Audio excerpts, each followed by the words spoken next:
नमस्कार, न्यूज 24 के खास कार्यक्रम प्रश्नकाल में आप सभी का स्वागत। और आज मेरे साथ मौजूद है यूथ आइकॉन और मध्य प्रदेश सरकार के खेल एवं युवा कल्याण मंत्री, सहकारिता मंत्री विश्वास कैलाश सारंग जी। नमस्कार। स्वागत है। नमस्कार विश्वास जी, सबसे पहले तो मैं शुरुआत करूंगा, जो नाम पूरा आपका था, हमेशा लगता है कि लोग आपकी विरासत रही है राजनीति की। कैलाश सारंग जी बड़ा नाम थे और एक अटैचमेंट होता है, पर लेकिन लोग चाहते हैं कि वंशवाद से थोड़ा बाहर निकल गए। आपने अपनी दम पर पहचान बनाई, उसके बाद में फिर पिता का नाम जोड़ा एकदम। नहीं, देखिए, पिता और माता ही तो हमारे को इस जहां में लाने वाले हैं, उनसे अलग कैसे हटा जा सकता है। और मेरे पिताजी केवल मेरे पिताजी नहीं थे, मैं कहता हूं वो मेरे नेता थे, वो मेरे गाइड थे, वो मेरे फिलोसोफर थे, वो मेरे मित्र थे। वो मुझे जिंदगी की राह पर किस ढंग से ठीक से चला जाए इसके मार्गदर्शक थे। तो पिताजी के बगैर तो कुछ संभव ही नहीं है। और ये बात सही कि मेरे पिताजी देश के बहुत बड़े राजनेता थे। ये मेरा सौभाग्य है कि मैं कैलाश सारंग जी और प्रसून सारंग जी के घर में पैदा हुआ। इससे अलग कैसे हटा जा सकता है। मेरा ये मानना है कि पेरेंट्स, माता पिता ही हमारे लिए जो दिखने वाले भगवान है, वो वही है। भगवान को तो हम नहीं देख पाते। शायद यही वजह है कि हर साल स्मृति में जो है कैलाश प्रसंग जो आप देखिए, मुझे लगता है सभी को करना चाहिए। मैं कोई बड़ा काम नहीं करता है सुधीर जी। मुझे ऐसा लगता है कि कहीं ना कहीं ये समाज में एक गलत परंपरा शुरू हो गई। आमतौर पर जब कोई बुजुर्ग की कोई उनके बेटे या बेटी सेवा करते हैं तो समाज में बड़ा इंगित किया जा सकता है कि फलां ने अपने माता पिता की बहुत सेवा की। हम ये भूल जाते हैं कि जब हम छोटे थे तो हमारे माता पिता ने हमारे लिए क्या किया।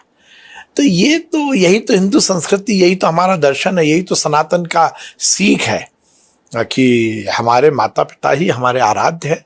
और उनको आत्मसात करना ये हमारे लिए सौभाग्य की बात है। और मैं पूरे ताकत के साथ कहता हूँ कि मैं अपने पिता को, अपने माता को रोज जीता हूँ, उनके बताए संस्कार पर चलता हूँ। जैसा मैंने कहा कि मेरे पिताजी बहुत बड़े नेता थे, मैं तो उनके मान से बहुत छोटा हूँ, छोटा सा कार्य करता हूँ। उन्होंने बहुत कुछ सिखाया। उनका बौद्धिक स्तर, उनकी भाषाओं पर पकड़, उनका भाषण देना, उनका संगठन की क्षमता, उनका जन नेता के रूप में, जनप्रतिनिधि के रूप में जनता से मिलना, जिंदगी के आखिरी तक उन्होंने जनता की सेवा की। वो सांसद थे और सांसद के रिटायर होने के बाद उन्होंने अपनी पेंशन से अपने गांव में वृद्धाश्रम चलाया, सदाव्रत आश्रम चलाया। नर्मदा जी के तट पर जो आश्रम था, वहां पर नर्मदा परिक्रमा वासियों के लिए अन्न क्षेत्र की शुरुआत की। जिंदगी के आखिरी तक वो समाज को कुछ देते रहे, समाज की सेवा करते रहे।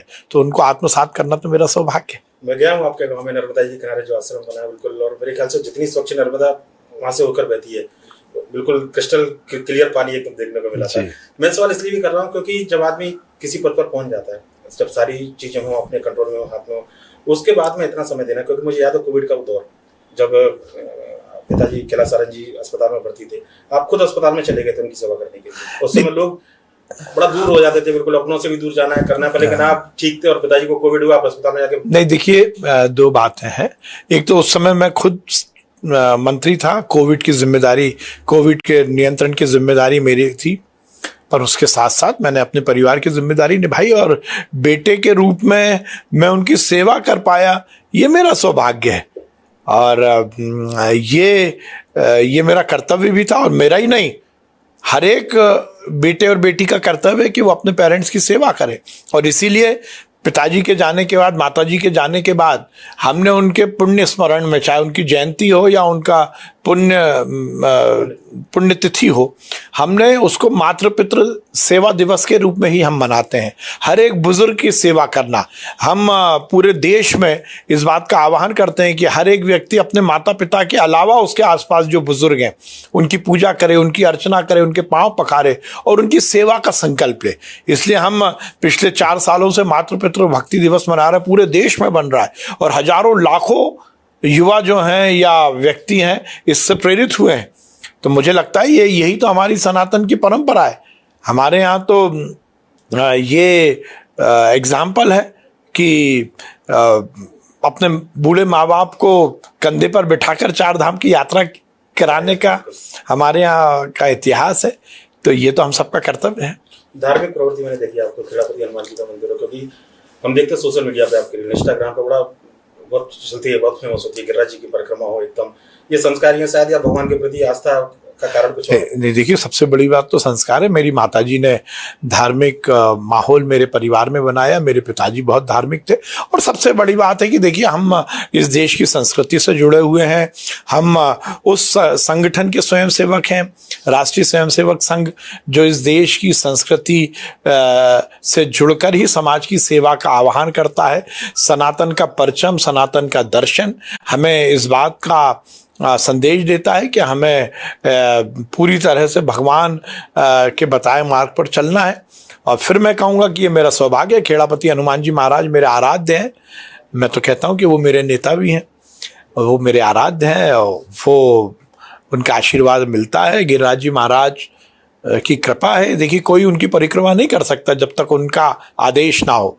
तो ये तो सौभाग्य है कि हम धर्म को आत्मसात कर पा रहे हैं।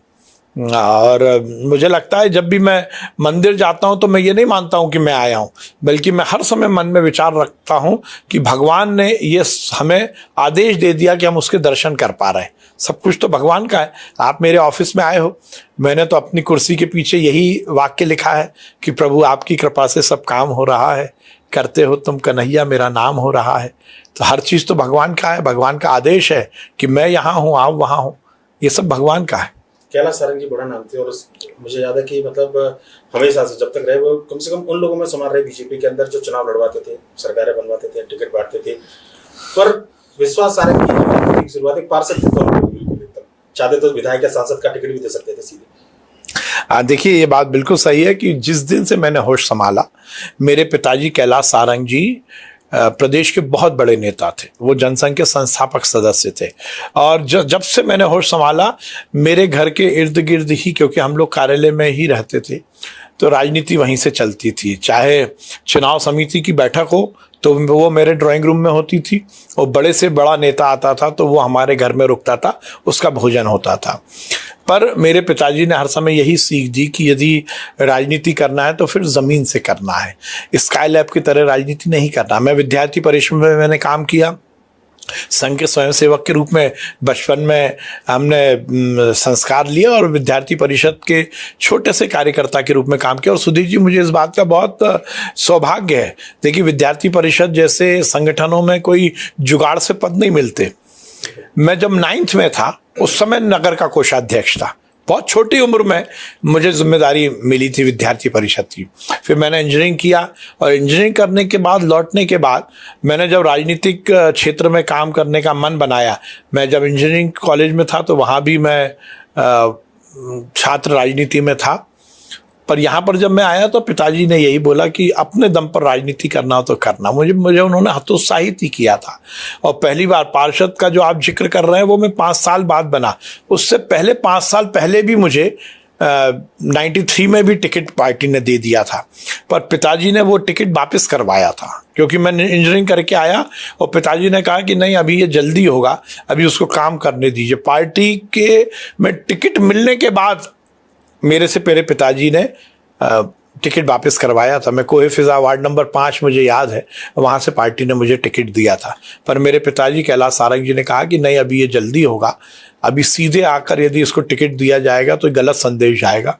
और मेरा टिकट वापस हुआ। मैं पार्षद रहा, मैं युवा मोर्चे का जिले का अध्यक्ष रहा, मैं भारतीय जनता युवा मोर्चे का प्रदेश का महामंत्री रहा, फिर प्रदेश अध्यक्ष बना, फिर मैंने राष्ट्रीय स्तर पर काम किया।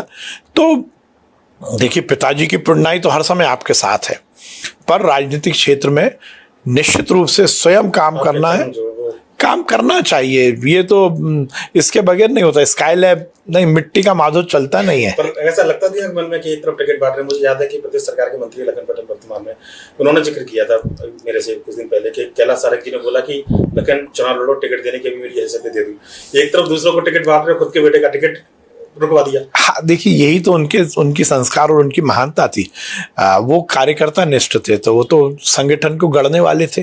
वो अपने बेटे के लिए संगठन नहीं चलाते थे, वो कार्यकर्ता के लिए संगठन चलाते थे, इसलिए उन्होंने मुझे कभी कैलाश सारंग के बेटे होने का बेनिफिट लेने का कभी मुझे स्पेस नहीं दिया।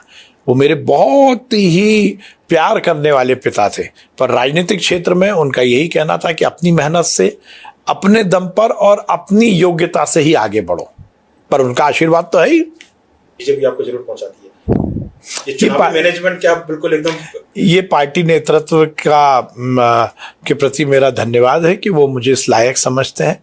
और देखिए सुधीर जी, ये मैं कहने के लिए नहीं कह रहा हूँ, आप मेरे रोज़मर्रा की ज़िंदगी में देखेंगे मैं बहुत अनुशासित कार्य करता हूँ। और लोगों को लगता होगा आजकल की राजनीति की रपटीली राहों में बहुत सारी बातें होती हैं, पर मैं यदि राजनीति करता हूं तो ये मेरे पिताजी ने मुझे संदेश दिया है कि आप राजनीति बाय चॉइस कर रहे हैं, बाय डिफ़ॉल्ट नहीं कर रहे हैं। इसलिए रात में 2 बजे या 3 बजे भी कोई फ़ोन आता है तो उन्होंने मुझे निर्देश दिया था कि गला साफ करके ही हेलो बोलना। सामने वाले को ये नहीं लगना चाहिए कि उसने आपको 3 बजे फ़ोन किया और आप सो रहे हो या आपको कष्ट हो रहा है। आप पहले गला साफ करिए और उसके बाद उसके फ़ोन को एंटरटेन करिए। रात में 2 बजे, 3 बजे, 4 बजे कभी भी कोई फ़ोन आता है मैं उसको उठाता हूँ और उसकी जो समस्या है उसके हल की कोशिश करता हूँ।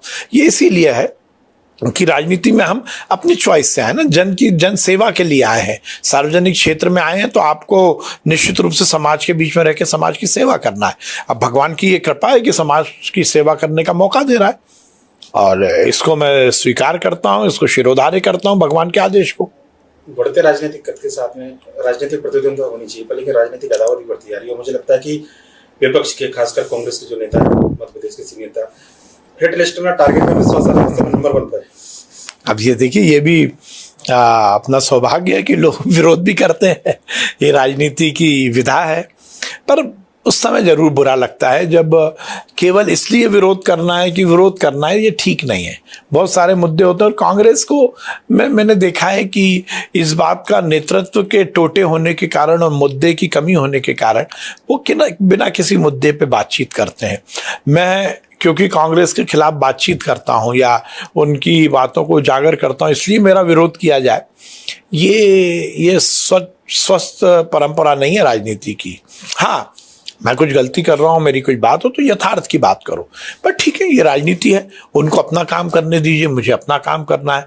मैं वैमनस्यता की राजनीति नहीं करता, मैं व्यक्तिगत आक्षेप की राजनीति नहीं करता। मैं कोशिश करता हूं कि लोगों की मदद करूं और मेरे लिए मेरी रोज़मर्रा की ज़िंदगी के जो एग्ज़ाम है उसका रिपोर्ट कार्ड वो लोग हैं जो मेरे जनदर्शन में आते हैं, वो लोग हैं, वो यदि मुझे गलत बोलेंगे तो मानूंगा ये चंद कांग्रेसी केवल राजनीति के लिए विश्वास सारंग को गाली देने दीजिए, चलता है।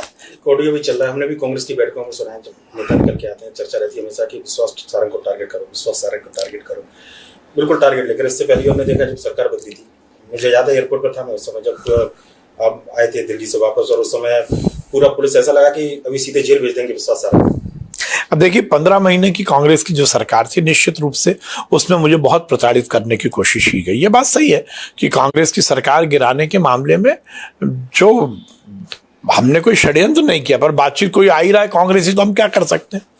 पर कांग्रेस ने उस समय बहुत वैमनस्यता की राजनीति की। मेरे बहुत सारे जो कार्यकर्ता थे उन पर झूठे केस लगाए, मुझ पर झूठे केस लगाए, मेरे मकान को तोड़ने की कोशिश की गई, मेरे घर को खाली करवाने की कोशिश की गई, मुझ पर अनर्गल आरोप लगाए गए, मुझे दबाने की कोशिश की गई। जिस वाकया कह रहे हैं, मैं दिल्ली से आ रहा था, एयरपोर्ट पर मुझे गिरफ्तार कर रहे थे बिना किसी बात के।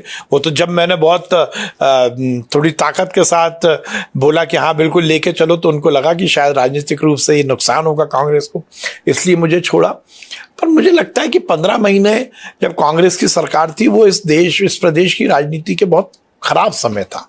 उस समय कांग्रेस ने बहुत ही ज़्यादा वैमनस्यता की राजनीति को आगे बढ़ाया, भाजपा के कार्यकर्ताओं को दबाना, डराना, उनका नुकसान करना, ये कांग्रेस ने किया और ये ठीक नहीं है।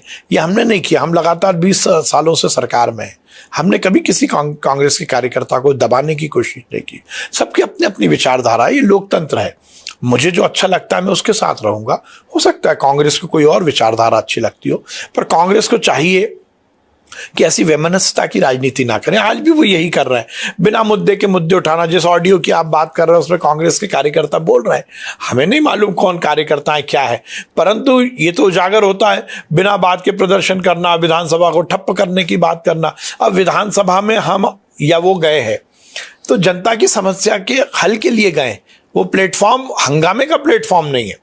तो विश्वास सारंग को बदनाम करने की कोशिश करेंगे तो फिर मैं कहूँगा कि वो कुछ चंद लोग जो सुबह जन दर्शन में आते हैं और मैं उनकी सेवा करता हूँ, उनकी जो दुआएं हैं वो दुआएं इनकी बद्दुआओं से ज़्यादा वजन रखती है। बद्दुआएं कितनी भी दे कांग्रेसी, पर वो जो दुआ है, जो सेवा की दुआ है, उसके आगे ये बहुत छोटी है बद्दुआएं। लगता नहीं कि जब ऐसे नहीं, देखिए आप फिर हम स्थान की बात जब करेंगे जब हम पार्टी को पद लेने की प्रक्रिया से जोड़ेंगे। भारतीय जनता पार्टी का कार्यकर्ता पद के लिए, प्रतिष्ठा के लिए राजनीति नहीं कर रहा। भारतीय जनता पार्टी का कार्यकर्ता एक विचार के लिए, एक विचार के पोषण के लिए राजनीति कर रहा। इसीलिए जिस कार्यकर्ता को जो काम मिलेगा, जिसको दरी बिछाने का काम मिलेगा वो दरी बिछाएगा, जिसको मंच लगाने का काम मिलेगा वो मंच लगाएगा, जिसको मंच पर खड़े होकर भाषण देने का काम मिलेगा वो भाषण देगा। ये तो एक प्रक्रिया है ना, एक विचार के लिए। तो विचार के लिए कुछ कुछ करेंगे, कुछ लोग कुछ काम करेंगे, इसी से तो पार्टी की यात्रा चलेगी। इसलिए जो आए हैं उनका स्वागत है, और जो आए हैं अब उनको आप कांग्रेसी मत कहिए, वो राष्ट्र से प्यार करने वाले वो लोग हैं जिन्होंने मोदी के नेतृत्व में ये देश आगे बढ़ रहा है इसको स्वीकार किया है।